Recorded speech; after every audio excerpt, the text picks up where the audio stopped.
నమస్కారం, జే న్యూస్ కి స్వాగతం. హెడ్లైన్స్ చూద్దాం. అభయహస్తం పథకానికి పరమశివుడి దరఖాస్తు. పార్వేటోత్సవం నేపథ్యంలో పలు సేవలను రద్దు చేసిన టీటీడీ. అభయహస్తం దరఖాస్తుదారులకు పోలీసుల అలర్ట్. తెలంగాణ ప్రభుత్వం నిర్వహించిన ప్రజాపాలన కార్యక్రమానికి స్వయంగా పరమశివుడే వచ్చేశాడు. సామాన్యులతో పాటు సాక్షాత్తు శివుడు కూడా ఇందిరమ్మ ఇళ్లు, గ్యాస్ సిలిండర్ కోసం దరఖాస్తు చేసుకున్నాడు. ఈ దరఖాస్తు స్వీకరించిన అధికారులు పరిశీలించి ఆయా పథకాలు మంజూరు చేస్తామంటూ రసీదు కూడా ఇచ్చారు. శివయ్య పేరుతో అభయహస్తం దరఖాస్తు ఫారం ఫోటో ప్రస్తుతం సోషల్ మీడియాలో వైరల్గా మారింది. ఇదేంటి, దేవుడు దరఖాస్తు చేసుకోవడం ఏంటని ఆశ్చర్యంగా ఉందా? నిజంగానే దరఖాస్తు వచ్చింది. భీమదేవరపల్లి మండలం ముత్తారంలో చోటు చేసుకుంది ఈ వింత. ముత్తారం గ్రామానికి చెందిన ఏనుగు వెంకట సురేందర్ రెడ్డి ఈ దరఖాస్తును అధికారులకు అందజేశాడు. కుటుంబ యజమాని కాలంలో శివయ్య పేరును, కుటుంబ సభ్యుల వివరాల కాలంలో భార్య పార్వతీదేవి, కుమారుడు వినాయకుడు, కుమారస్వామి పేర్లను రాశాడు. కుమారస్వామి వయసును 1200 సంవత్సరాలుగా పేర్కొన్నాడు. శివుడి ఫోటోను కూడా అతికించిన విశేషం. ఈ అప్లికేషన్ తీసుకున్న అధికారులు సరిగా పరిశీలించకుండానే చకచకా రసీదిచ్చి పంపించేశారు. సోషల్ మీడియాలో ఫోటో వైరల్ కావడంతో ఆదివారం విచారణ జరిపారు. సర్పంచ్ శాంతికుమార్, పలువురు పెద్దలు సంబంధిత వ్యక్తిని పిలిపించి మాట్లాడారు. దీనిపై వెంకట సురేందర్ రెడ్డి విచారం వ్యక్తం చేస్తూ పొరపాటుగా జరిగిందని మన్నించాలని లిఖితపూర్వకంగా కోరాడు. తిరుమల శ్రీ వెంకటేశ్వర స్వామివారి ఉత్సవాల కారణంగా తిరుమల తిరుపతి దేవస్థానం పలు సేవలు రద్దు చేసింది. సంక్రాంతి సందర్భంగా 14న శ్రీ గోవిందరాజుల స్వామివారి ఆలయంలో భోగితేరు, 15న మకర సంక్రాంతి పండుగ నిర్వహిస్తారు. 14న సాయంత్రం 5:30 నుంచి రాత్రి 7 గంటల వరకు శ్రీ ఆండాళ్ అమ్మవారు, శ్రీకృష్ణ స్వామివారిని భోగితేరుపై కొలువుదీర్చి ఊరేగిస్తారు.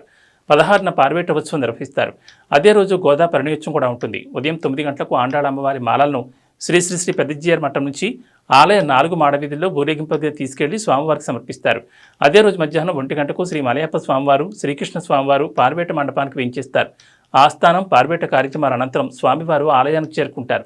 ఈ నేపథ్యంలో 16న శ్రీవారి ఆలయంలో నిర్వహించాల్సిన అష్టాదళ పాద పద్మారాధన, కళ్యాణోత్సవం, ఊంజల్ సేవ, బ్రహ్మోత్సవం, సహస్ర దీపాలంకరణ సేవలను టీటీడీ రద్దు చేసింది. కాగా నిన్న ప్రారంభమైన శ్రీ ఆండాళ్ నేరాటోత్సవాలు ఈ నెల 13 వరకు కొనసాగనున్నాయి. సైబర్ నేరస్తులు కొత్త రకం మోసాలకు తెరలేపారని, అలర్ట్గా ఉండాలని పోలీసులు సూచించారు. రాష్ట్ర ప్రభుత్వం నిర్వహించిన ప్రజాపాలనలో అభయహస్తం దరఖాస్తుదారులను టార్గెట్గా చేసుకుని సైబర్ అటాక్స్ జరుగుతున్నాయని హెచ్చరించారు. దరఖాస్తుదారులకు ఫేక్ ఫోన్ కాల్స్ వస్తున్నాయని చెప్పారు. అభయహస్తం దరఖాస్తులకు ఒక ఏటికాడు ఫోన్ చేసి మీకు ఇందిరమ్మ ఇళ్లు, రేషన్ కార్డు, గ్యాస్ సిలిండర్ మంజూరైందని చెప్తారని వివరించారు. దరఖాస్తులో పేర్కొన్న వివరాలను చెప్పి నమ్మిస్తారని, ఆపై ఫోన్కు ఓటీపీ వచ్చిందని ఆ నెంబర్ చెప్పాలని అడుగుతారన్నారు. పథకం వచ్చిందని నమ్మి ఓటీపీ చెబితే మీ ఖాతాలోని సొమ్ము మాయమవుతుందని హెచ్చరించారు. మొబైల్ ఫోన్కు వచ్చే ఓటీపీలను ఎవరికీ షేర్ చేయొద్దని పోలీసులు సూచిస్తున్నారు. ప్రజాపాలన పేరుతో రాష్ట్ర ప్రభుత్వం ప్రజల నుంచి అభయహస్తం దరఖాస్తులు స్వీకరించిన విషయం తెలిసిందే. ఎన్నికల సందర్భంగా ఇచ్చిన 5 గ్యారంటీల అమలు కోసం ఈ అప్లికేషన్లు స్వీకరించింది. రాష్ట్ర వ్యాప్తంగా 6 రోజుల పాటు నిర్వహించిన ప్రజాపాలన కార్యక్రమానికి విశేష స్పందన లభించింది. మొత్తంగా 1.25 కోట్ల దరఖాస్తులు వచ్చినట్లు అధికార వర్గాలు తెలిపాయి. అయితే వివిధ పథకాల కోసం దరఖాస్తు చేసుకున్న వారిపై ప్రస్తుతం సైబర్ నేరస్తులు కన్నిస్తారని పోలీసులు చెబుతున్నారు. ప్రభుత్వం నుంచి ఫోన్ వస్తున్నట్లు నమ్మించి బ్యాంక్ ఖాతాలోని సొమ్మును కాజేసే ప్రయత్నం చేస్తున్నారని చెప్పారు. చెన్నైలో ఈ ఉదయం అకస్మాత్తుగా కురిసిన భారీ వర్షం నగరాన్ని అస్తవ్యస్తం చేసింది. ఎక్కడికక్కడ భారీగా ట్రాఫిక్ జామ్లు ఏర్పడ్డాయి. భారీ వర్షం కారణంగా నాగపట్నం, కిల్వేలర్ తాలూకా, విల్లుపురం, కడలూరు జిల్లాలో విద్యా సంస్థలకు సెలవులు ప్రకటించారు. అలాగే కల్లకురిచి, రాణిపేట, వెల్లూరు, తిరువണ്ണామలైలోనూ స్కూళ్లకు హాలిడే ప్రకటించారు. భారీ వర్షం కారణంగా రోడ్లపైకి నీళ్లు చేరడంతో ట్రాఫిక్ నత్తనడకన సాగుతోంది. చాలా ప్రాంతాల్లో ట్రాఫిక్ జామ్ కావడంతో ప్రజలు ఇబ్బందులు పడుతున్నారు. వచ్చే వారం రోజులు తమిళనాడులో విస్తారంగా వర్షాలు కురిసే అవకాశం ఉందని భారత వాతావరణ శాఖ తెలిపింది. రాష్ట్రంలోని 10 జిల్లాల్లో నేడు భారీ వర్షాలు కురుస్తాయని అంచనా వేసింది. చెన్నై, చెంగల్పట్టు, కాంచీపురం, మైలదుత్తరై, నాగపట్టణం, తిరువూరు జిల్లాలతో పాటు కరైకల్లోని ఓ మాదిరి వర్షాలు కురిసే అవకాశం ఉందని తెలిపింది. హిందీ భాషపై విలేకరు ప్రశ్నలతో తమిళ హీరో విజయ్ సేతుపతి ఆగ్రహానికి గురయ్యారు. పదే ఒకే ప్రశ్న అడగొద్దంటూ అసంతృప్తిని వ్యక్తం చేశాడు.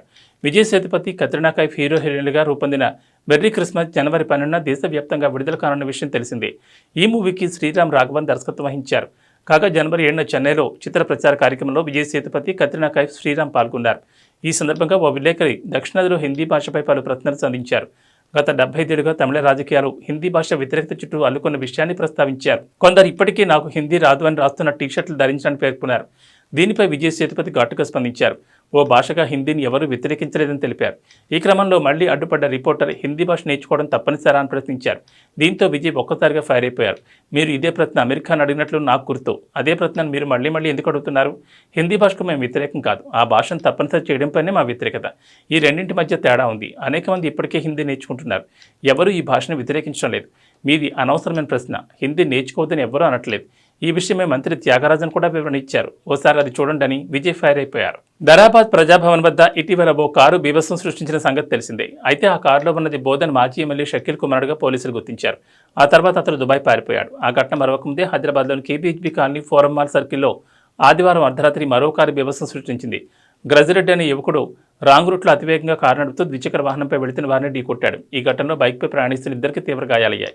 ప్రమాద సమయంలో కారులో అగ్రజిరెడ్డితో పాటు కార్తీక్, తేజ్ అనే యువకులు కూడా ఉన్నారు.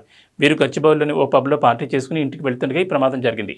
ప్రమాదానికి కారణమైన అగ్రజిరెడ్డి బీఆర్ఎస్ నేత మాజీ మంత్రి ఇంద్రకరణ్ రెడ్డి మేనల్డని తెలుస్తోంది. స్థానికుల సమాచారంతో ఘటనా స్థలానికి చేరుకున్న కేపీహెచ్బీ పోలీసులు అగ్రజిరెడ్డికి డ్రంక్ అండ్ డ్రైవ్ టెస్ట్ చేయగా 90 పాయింట్లు వచ్చాయి. దీంతో అతడు మధ్యమతిలో వాహనం నడిపినట్లు గుర్తించి పలు సెక్షన్ల కింద కేసు నమోదు చేశారు.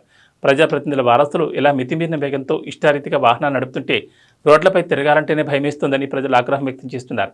ఇలాంటి వారిపై కఠిన చర్యలు తీసుకోవాలని డిమాండ్ చేస్తున్నారు. తెలంగాణలో ప్రస్తుతం 6 ఎమ్మెల్సీ స్థానాలు ఖాళీగా ఉన్నాయి. ఈ నెల 29న 2 ఎమ్మెల్యే కోటా ఎమ్మెల్సీ స్థానాలకు ఎన్నికలు జరగనున్నాయి. ఇక గవర్నర్ కోటాలోనూ 2 ఎమ్మెల్సీ స్థానాలు ఖాళీగా ఉన్నాయి. అయితే ఈ స్థానాలకు భారీగా ఆశాభావాలు ఎదురుచూస్తున్నారు.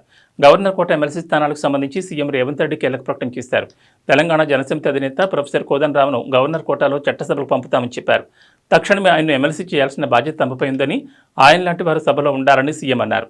దీంతో ఓ స్థానంపై స్పష్టత వచ్చింది. మరో స్థానంలో ఎవరిని అభ్యర్థిగా ఎంపిక చేస్తారనేది హాట్ టాపిక్గా మారింది. రెండో స్థానంలో ప్రముఖ విద్యాసంస్థల అధినేత జాఫర్ జావీద్ పేరు ప్రముఖంగా వినిపిస్తోంది. హైదరాబాద్లో ముప్కంజా, సుల్తాన్ ఉల్ ఉలూం లాంటి విద్యాసంస్థలు నిర్వహిస్తున్న జావీద్ జాఫర్ పేరును కాంగ్రెస్ పరిశీలిస్తున్నట్లు తెలుస్తోంది. రాజకీయాలతో సంబంధం లేని వ్యక్తి కావడంతో విద్యారంగం తరపున ఆయనను ప్రతిపాదించాలనుకుంటోంది. గత బీఆర్ఎస్ ప్రభుత్వంలో దాసు శ్రవణ్, కుర్రా సత్యనారాయణను ఎమ్మెల్సీగా ప్రతిపాదించగా గవర్నర్ పెండింగ్లో పెట్టారు. వారిని ఏ ప్రాతిపదికన ఎమ్మెల్సీగా నామినేట్ చేశారో చెప్పాలని గవర్నర్ అప్పటి ప్రభుత్వాన్ని ప్రశ్నించారు. అనంతరం వాళ్ళిద్దరు అభ్యర్థిత్వాన్ని పక్కన పెట్టారు. బీజేపీ తెలంగాణ ఎమ్మెల్యే రాజాసింగ్పై మహారాష్ట్ర షోలాపూర్ పోలీసులు కేసు నమోదు చేశారు. ఆయనతో పాటు మహారాష్ట్ర మాజీ సీఎం నారాయణ రాణే కుమారుడు ఎమ్మెల్యే నితీష్ రాణేపై కూడా కేసు పెట్టారు. మత విద్వేషాన్ని రెచ్చగొట్టేలా ప్రసంగాలు చేశారంటూ వారిపై అభియోగాలు మోపారు. కేసు వివరాల్లోకి వెళ్తే గత శనివారం షోలాపూర్లోని రాజేంద్ర చౌక్ నుంచి కన్నా చౌక్ వరకు హిందూ జన ఆక్రోశ ర్యాలీ నిర్వహించారు. ఈ కార్యక్రమానికి రాజాసింగ్, నితీష్ రాణేలతో పాటు హిందూ సమాజ నేతలు, స్థానిక ప్రజలు పెద్ద ఎత్తున హాజరయ్యారు. ఈ సందర్భంగా ఒక మతానికి వ్యతిరేకంగా విద్వేషపూరిత ప్రసంగాలు చేశారంటూ వారిపై జైల్ రోడ్ పోలీస్ స్టేషన్లో ఫిర్యాదులు అందాయి. దీంతో వీరిపై ఐపీసీ 153A, 295A సెక్షన్ల కింద కేసులు నమోదు చేశారు. లవ్ జిహాద్ గురించి రాజాసింగ్ వివాదాస్పద వ్యాఖ్యలు చేశారని పోలీసు అధికారులు తెలిపారు. జిహాదీలు, మసీదుల కూల్చివేతపై నితీష్ రాణే మాట్లాడారని చెప్పారు. ఈ నేపథ్యంలో వీరిపై కేసులు నమోదు చేశామని చెప్పారు. ఒకప్పుడు తెలుగు తెరపై తండ్రి కూతుళ్ల సెంటిమెంట్ కథల హవా కొనసాగింది. ఆ తర్వాత కాలంలో ఈ తరహా కాన్సెప్ట్లు ఎక్కువగా రాలేదు. మళ్ళీ ఇప్పుడు అవే తరహాలో తండ్రి కూతుళ్ల ఎమోషనల్ బాండింగ్తో సినిమాలు వస్తున్నాయి. భగవంత్ కేసరి సినిమాలో నిజమైన తండ్రి కూతురు కాకపోయినా బాలకృష్ణ, శ్రీలీల అవే స్థానాల్లో కనిపిస్తారు. వారి మధ్య అదే బాండింగ్ ఉంటుంది. ఆ సినిమా బ్లాక్ బస్టర్ హిట్గా నిలిచింది. సిద్ధార్థ్ హీరోగా చేసిన చిన్న సినిమాలో అతను బాబాయ్ అయినప్పటికీ తండ్రి స్థానంలోనే కనిపిస్తాడు. తమిళంలో ఆ సినిమా భారీ విజయాన్ని సాధించగా తెలుగులోనూ మంచి వసూళ్లని రాబట్టింది. ఇక రీసెంట్గా వచ్చిన హాయ్ అన్న సినిమా కూడా తండ్రి కూతురు నేపథ్యంలో వచ్చిన కథనే. ఈ సినిమా తెలుగు రాష్ట్రాలతో పాటు ఓవర్సీస్లోనూ మంచి లాభాలను సొంతం చేసుకుంది. ఇక ఇప్పుడు వెంకటేష్ హీరోగా చేసిన సైన్తో కూడా ఫాదర్ డాటర్ మధ్య సాగే ఎమోషనల్ డ్రామాని. శైలేష్ కోల్ను దర్శకత్వం వహించిన ఈ సినిమా ఈ నెల 13వ తేదీన విడుదల కానుంది. ఈ సినిమాలో వెంకటేష్ కూతురుగా బేబీ సారా పాలేకర్ నటించింది. ఈ సినిమాలో ఆ పాపనే హీరో అని వెంకటేష్ చెప్పడం గమనించాల్సిన విషయం. మొత్తానికి ఈ తరహా కాన్సెప్ట్ల వలన తెలుగు తెరపై మళ్లీ చైల్డ్ ఆర్టిస్టులు కనిపిస్తుండడం శుభపరిణామం. ఎన్టీఆర్, కొరటాల శివ కాంబినేషన్లో దేవర్ సినిమా రూపొందుతోంది. యువసుధ ఆర్ట్స్, ఎన్టీఆర్ ఆర్ట్స్ వారు సంయుక్తంగా ఈ సినిమాని నిర్మిస్తున్నారు. సముద్రం నేపథ్యంలో ఈ కథ నడవనుంది. ఎన్టీఆర్ లుక్ డిఫరెంట్గా ఉండడం, చిత్రమైన ఆయుధాలతో ఆయన పోస్టర్స్పై కనిపిస్తుండడం ఈ సినిమాపై అందరిలోనూ ఆసక్తి పెంచుతోంది. అనిరుద్ సంగీతాన్ని సమకూర్చిన ఈ సినిమా నుంచి కొంతసేపటి క్రితం గ్లింప్స్ను రిలీజ్ చేశారు. పడవలపై కొంతమంది సముద్రంలోకి వెళ్లడం, ఫిష్ను చుట్టుముట్టి దానిలోని సరుకును కాజేయడం చూపించారు. సముద్రపు దొంగల నేపథ్యంలో సాగే కథగా ఇది కనిపిస్తోంది. ఆ దొంగలతో హీరో పోరాటం చేసి చూపించారు. వెన్నెల రాత్రిలో సముద్రం నేపథ్యంలో సన్నివేశాలు ఆకట్టుకునేలా ఉన్నాయి. ఈ సముద్రం చేపల కంటే కత్తులను, నెత్తులను ఎక్కువగా చూసి ఉంటుంది. అందుకే దీన్ని ఎర్ర సముద్రం అంటారు అనే ఎన్టీఆర్ డైలాగ్ కంటెంట్పై మరింత కుతూహలాన్ని పెంచుతోంది. జాన్వీ కపూర్ కథానాయికగా నటించిన ఈ సినిమాను ఏప్రిల్ 5వ తేదీన విడుదల చేయనున్నారు. ఇవి బులెటిన్ విశేషాలు. నమస్కారం.